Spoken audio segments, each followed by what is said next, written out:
পরিবারের সময় যত সময় কাটাইনি, আমরা তার সঙ্গে দেশনেত্রী আবুল নেত্রী বেগম খালেদা জিয়ার সঙ্গে কখনো জেলে কখনো রাজপথে তাকে তিলে তিলে মৃত্যুর দিকে ফেলে সভ্য সমাজে যা কখনোই প্রত্যাশা করা যায়।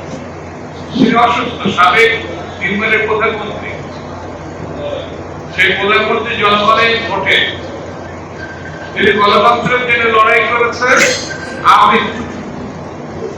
তিনি সাবেক রাষ্ট্রপতি, সব থেকে জনপ্রিয় রাষ্ট্রপতি, যিনি স্বাধীনতার প্রসঙ্গ বটে।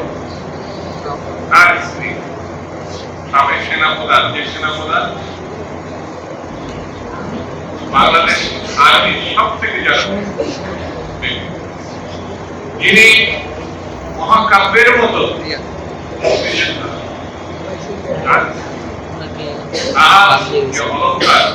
সেটা বলেও শেষ করা যাবে। তার কি অর্জন, তিনি নির্বাচনে দাঁড়িয়ে কখনো পরাজিত, সেটা এমন না ফেনীতে শুধু দাঁড়িয়ে, সারা বাংলাদেশের চট্টগ্রাম, খুলনা, যেখানে তিনি দাঁড়িয়ে সেখানে তিনি মানুষের সমর্থন পেয়েছেন।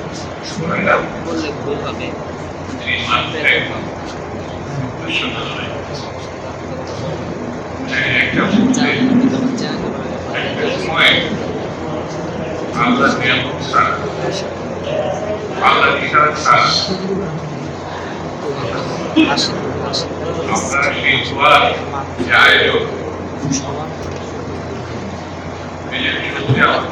নিয়ে গেল, যে আমরা যা আমাদের পুরা সময়ে আমার মার সঙ্গে যত সময় কাটাই, সেখানে যারা বসে আছে পরিবারের সময় যত সময় কাটাইনি, আমরা তার সঙ্গে দেশনেত্রী আবুল নেত্রী বেগম খালেদা জিয়ার সঙ্গে কখনো জেলে কখনো রাজপথে আপনারা দেখেছেন, দেশবাসী দেখেছেন। সেই জন্য তিনি যখন অসুস্থ হয়ে যায়, মানুষ বলে বাংলাদেশ অসুস্থ হয়ে যায়। তিনি যখন হাসে তখন লোকে বলে গণতন্ত্রের কর্মীরা আসে, দেশবাসী স্বাধীনতা উজ্জীবিত আজকে তার জন্য। আমি অন্য প্রসঙ্গে যাব না, শুধু একটা বলি, তাকে রক্ষা করা যদি সম্ভব হয় তাহলে বাংলাদেশে গণতন্ত্র রক্ষা করা, তাকে যদি সুস্থতায় ফিরিয়ে আনা যায়, বাংলাদেশ সুস্থতায় ফিরে আসবে।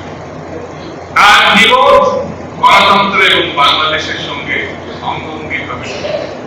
বন্ধুরা, আসুন আমরা একটু আগে দোয়া করেছি, আমরা সেই দোয়াই শুনি, আমরা মন থেকে নামাজের সঙ্গে আজকে আমরা তার সন্তান হিসাবে সঙ্গে বলে, সন্তান যদি তার পিতা মাতার জন্য দোয়া করে মসজিদে অথবা নামাজে, যেখানে সেটা আল্লাহ, তিনি আমাদের মা,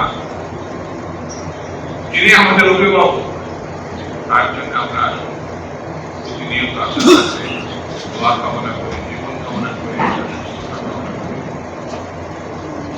এর মধ্যে দিয়ে যেন বাংলাদেশকে রক্ষা করা সম্ভব হয়। কানে থাকে হানাদার বাহিনী, কানে কানে